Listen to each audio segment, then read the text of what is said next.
Assalamualaikum warahmatullahi wabarakatuh. Nama saya Nur Syazwina binti Rashidi. Nombor matrik 10 DAT 24F 1111. Saya Naila Syafiqah binti Suhairi. Nombor matrik 10 DAT 24F 1113. Saya Nur Al-Fazani binti Abdul Khair. Nombor matrik 10 DAT 24F 1112. Saya Nasaki Atimi binti Muhammad Anwar. Nombor matrik 10 DAT 24F 1084. Saya Nusaidah Adila binti Nazhar. Nombor matrik 10 DAT 24F 1116. Kami dari kumpulan pertama akan membincangkan topik pembentangan kami pada hari ini ialah berat sama dipikul ringan sama dijinjing, iaitu aktiviti bergotong royong dapat mengeratkan hubungan antara etnik. Ungkapan berat sama dipikul, ringan sama dijinjing mencerminkan semangat kerjasama dan perpaduan dalam masyarakat. Prinsip ini mengajarkan pentingnya saling bantu-membantu dan mengambil tanggungjawab bersama dalam menghadapi pelbagai cabaran sama ada besar maupun kecil. Dalam konteks masyarakat, aktiviti seperti gotong royong adalah contoh nyata amalan ini. Melalui gotong royong, masyarakat dari pelbagai latar belakang dapat berinteraksi dan bekerjasama yang bukan sahaja meningkatkan semangat kebersamaan tetapi juga dapat merapatkan hubungan antara etnik. Selain itu, aktiviti ini juga dapat membantu mewujudkan keharmonian dan memupuk nilai toleransi serta rasa hormat antara satu sama lain. Akhirnya, masyarakat yang bersatu dan harmonis dapat memberikan sumbangan yang lebih positif kepada pembangunan dan kesejahteraan bersama. Terdapat beberapa faktor utama yang menyumbang kepada kurangnya pelibatan masyarakat dalam aktiviti gotong royong. Antara punca yang signifikan ialah kesibukan hidup dengan tuntutan harian, di mana masyarakat kini terikat dengan kesibukan hidup yang semakin menuntut, terutamanya di kawasan bandar. Kehidupan yang sibuk dengan pekerjaan, tanggungjawab keluarga dan komitmen pribadi seringkali membataskan waktu lapang individu. Ramai yang lebih banyak menghabiskan masa di tempat kerja dan perlu mengerja pelbagai tanggungjawab lain sehingga mereka merasa tidak mempunyai masa untuk melibatkan diri dalam aktiviti komuniti. Sebagai contoh, bagi mereka yang bekerja dalam sektor korporat atau industri, waktu bekerja yang panjang dan kadang-kadang melibatkan hujung minggu menambah tekanan untuk menyertai aktiviti luar. Punca individu tidak mahu menyertai aktiviti gotong royong ialah kurang kesedaran atau kepentingan terhadap gotong royong merupakan salah satu sebab utama mengapa masyarakat tidak berminat untuk melibatkan diri dalam aktiviti ini. Bagi sesetengah orang, mereka mungkin tidak memahami dan memanfaatkan gotong royong seperti meningkatkan kebersihan dan keselamatan kawasan atau membina hubungan baik dengan jiran dan tetangga. Terdapat juga yang beranggapan bahawa gotong royong hanya untuk golongan tertentu atau sekadar tradisi lama yang tidak relevan dengan kehidupan moden. Apabila mereka tidak melihat nilai atau kepentingan gotong royong dalam kehidupan seharian, mereka cenderung untuk mengabaikan dan tidak menyertai aktiviti-aktiviti yang dianjurkan. Yang ketiga ialah sikap tidak peduli. Sikap tidak peduli atau mementingkan diri sendiri boleh menyebabkan mereka enggan terlibat dalam kerja-kerja kebajikan untuk komuniti. Seterusnya, kurang kesedaran dan perhatian. Kurang kesedaran tentang kepentingan gotong royong dalam membina komuniti yang bersih dan harmoni. Sikap kurang ambil peduli atau tidak merasakan tanggungjawab juga menjadi punca utama. Menyertai aktiviti gotong royong membawa banyak manfaat kepada individu dan masyarakat. Pertama, ia dapat mengeratkan hubungan silaturahim dengan menyediakan peluang untuk berinteraksi dan mengenali jiran tetangga dengan lebih rapat. Sebagai contohnya, melalui aktiviti membersihkan kawasan taman permainan, para penduduk dapat berbual dan bekerjasama mewujudkan suasana harmoni dalam komuniti. Selain itu, gotong royong juga dapat memupuk semangat perpaduan dalam kalangan masyarakat pelbagai kaum dan agama di mana semua individu bekerjasama demi satu matlamat yang sama iaitu kesejahteraan bersama. Aktiviti ini juga dapat menanam nilai murni seperti sikap prihatin, bertanggungjawab dan tolong-menolong. Misalnya, dalam membersihkan longkang atau membuang sampah yang tersumbat, sikap ini telah dilatih dan dikembangkan yang penting untuk melahirkan masyarakat yang saling menghormati dan bertanggungjawab terhadap kebersihan serta keamanan kawasan tempat tinggal mereka. Kesan gotong royong kepada masyarakat ialah mengurangkan beban kerja melalui aktiviti gotong royong dalam masyarakat adalah satu pendekatan yang sangat efektif dan telah diamalkan sejak turun-temurun. Aktiviti gotong royong membolehkan kerja yang besar atau memainkan masa seperti membersihkan kawasan perumahan, membaiki kemudahan awal atau menguruskan majlis kerajaan. Dilakukan dengan lebih cepat dan mudah. Ia kerana setiap individu menyumbang tenaga dan masa mereka untuk mencapai matlamat bersama. Selain meringankan beban kerja, aktiviti gotong royong juga menyemai semangat kerjasama dan perpaduan dalam kalangan masyarakat, menjadikan ahli komuniti lebih dekat dan saling mengenali. Gotong royong bukan sahaja mengurangkan kos dan masa yang diperlukan untuk melaksanakan tugas-tugas tertentu, tapi juga membina sifat empati dan saling membantu. Seterusnya, kesedaran alam sekitar. Ibadah dalam era kesedaran alam sekitar yang semakin meningkat, masyarakat lebih peka tentang tanggungjawab jaga alam sekitar. Aktiviti gotong royong sering diadakan untuk melindungi dan memelihara alam sekitar. Sebagai contoh, sekolah-sekolah di kawasan bandar mengadakan program gotong royong untuk penanaman pokok di kawasan lapang. Ini bukan sahaja membantu memulihkan kawasan hijau, tetapi juga mendidik pelajar tentang pentingnya menjaga alam sekitar. Yang keempat ialah meningkatkan kesedaran sivik. Apabila masyarakat terlibat dalam menjaga persekitaran, mereka menjadi lebih bertanggungjawab dan peka terhadap keperluan komuniti. Assalamualaikum Puan. Salam. Boleh saya tanya beberapa soalan? Boleh. Okey, soalan pertama, bagaimanakah aktiviti gotong royong dapat membantu mengeratkan hubungan sesama jiran dan masyarakat?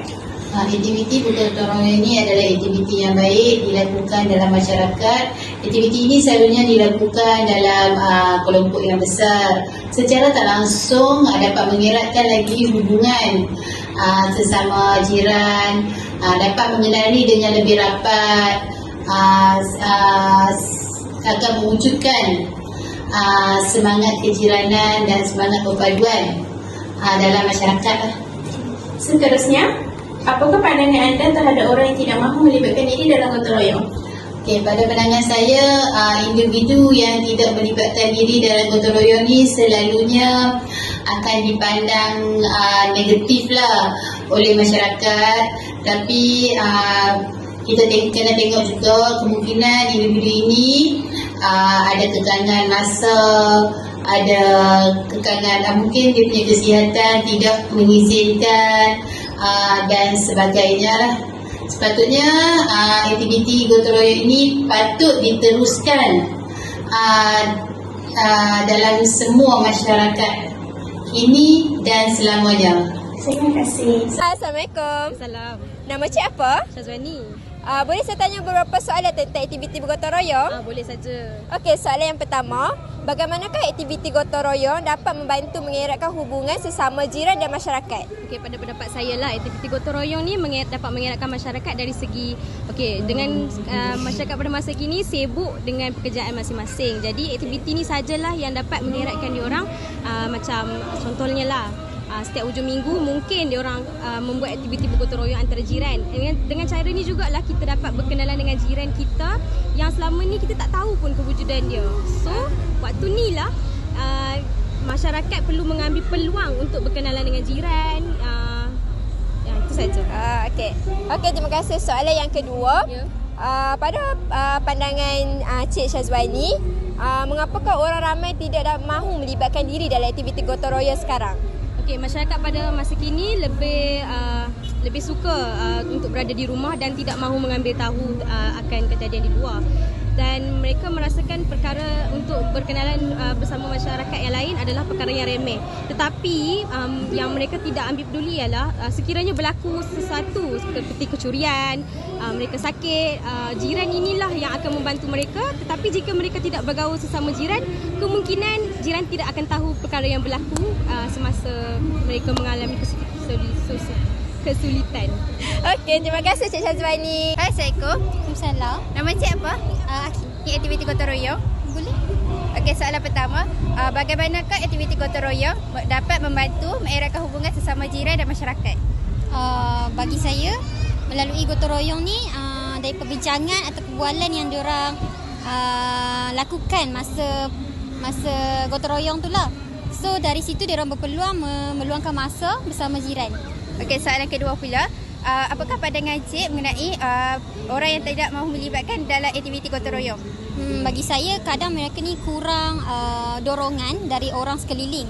Mungkin dia orang malu untuk melibatkan diri dalam gotong royong tersebut.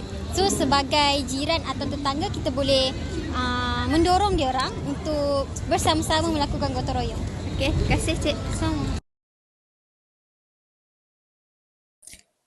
Daripada sesi temu bual orang awam, didapati bahawa aktiviti gotong royong dianggap penting dalam mengeratkan hubungan antara jiran dan masyarakat setempat. Kebanyakan responden menyatakan bahawa melalui aktiviti gotong royong, mereka dapat berinteraksi secara langsung dengan jiran, membina hubungan yang lebih rapat dan meningkatkan rasa kebersamaan dalam komuniti. Selain itu, ramai yang berpendapat bahawa aktiviti ini memberi peluang kepada semua lapisan masyarakat untuk mengenali dan memahami latar belakang masing-masing yang seterusnya dapat memupuk perpaduan dan keharmonian. Namun, pandangan terhadap mereka yang tidak mahu melibatkan diri dalam aktiviti gotong royong adalah kurang positif. Ramai merasakan bahawa sikap sebegini menunjukkan kurangnya tanggungjawab sosial dan rasa kebersamaan. Responden juga menyatakan bahawa mereka yang enggan turut serta biasanya kurang memahami kepentingan aktiviti bergotong royong dalam mewujudkan persekitaran yang lebih baik untuk semua. Secara keseluruhannya, sesi temu bual ini telah menunjukkan bahawa aktiviti gotong royong adalah amalan yang sangat dihargai dan dilihat sebagai asas penting dalam mengukuhkan perpaduan serta meningkatkan kesejahteraan bersama. Itulah dimaksudkan dengan topik perbincangan kami, iaitu berat sama dipikul, ringan sama dijinjing adalah penting untuk semua masyarakat yang terdapat di Malaysia, bukan sahaja di Malaysia tetapi di seluruh negara, iaitu pentingnya kita hidup dalam komuniti dan dalam masyarakat yang sama. Pengajaran yang kita dapat ialah gotong royong memainkan peranan besar dalam mengukuhkan silaturahim antara komuniti. Melalui aktiviti ini, setiap individu berpeluang untuk berinteraksi, berkenalan, memahami satu sama lain dengan lebih mendalam. Walaupun mereka jarang berjumpa dalam kehidupan seharian, ketika bekerjasama, menyelesaikan tugasan seperti membersihkan kawasan atau memperbaiki kemudahan awam, mereka dapat berkongsi pandangan dan pengalaman sekaligus mengeratkan hubungan. Semangat kerjasama ini membina keakraban dan perasaan kekitaan dalam kalangan masyarakat, menjadikan setiap ahli lebih perhatian dan bersedia untuk membantu apabila diperlukan. Aktiviti gotong royong memberikan banyak pengajaran yang bermanfaat, antaranya ialah kepentingan semangat kerjasama dan perpaduan. Melalui aktiviti bergotong royong, kita belajar bahawa kerja menjadi lebih mudah apabila dilakukan secara bersama-sama, serta menyedari bahawa setiap individu memainkan peranan penting dalam komuniti. Selain itu, gotong royong mengajar kita banyak nilai tanggungjawab sosial di mana setiap ahli masyarakat perlu mengambil berat tentang kebersihan dan kesejahteraan kawasan tempat tinggal mereka. Pengajaran ini turut menekankan nilai tolong-menolong dan menghargai usaha orang lain kerana kita menyedari bahawa kebersihan dan keharmonian kawasan setempat bukanlah hasil usaha individu tetapi sumbangan semua pihak. Ini seterusnya memupuk sikap prihatin dan rasa kepunyaan terhadap komuniti serta meningkatkan semangat kesukarelawan dalam diri.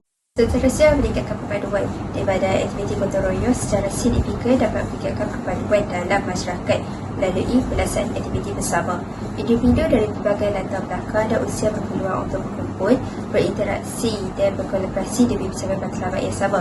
Ini bukan sahaja mengalahkan hubungan antara jiran, tetapi juga memupuk rasa saling percaya dan menghormati antara satu sama lain. Ketika penduduk terlibat dalam tugas yang sama seperti membersihkan kawasan, membina kemudahan, ataupun mengajarkan majlis, mereka akan belajar untuk menghargai sumbangan dan kepelbagaian bakat yang dimiliki oleh setiap individu. Proses ini menggalakkan komunikasi yang lebih baik dan mengurangkan jurang antara masyarakat Seterusnya, memperkukuh ikatan sosial. Saya mewakili kumpulan pertama mengakhiri sesi temu bual kami iaitu topik perbincangan kami iaitu berat sama dipikul, ringan sama dijinjing. Aktiviti gotong royong dapat mengeratkan hubungan antara kaum dan masyarakat. Sekian, terima kasih.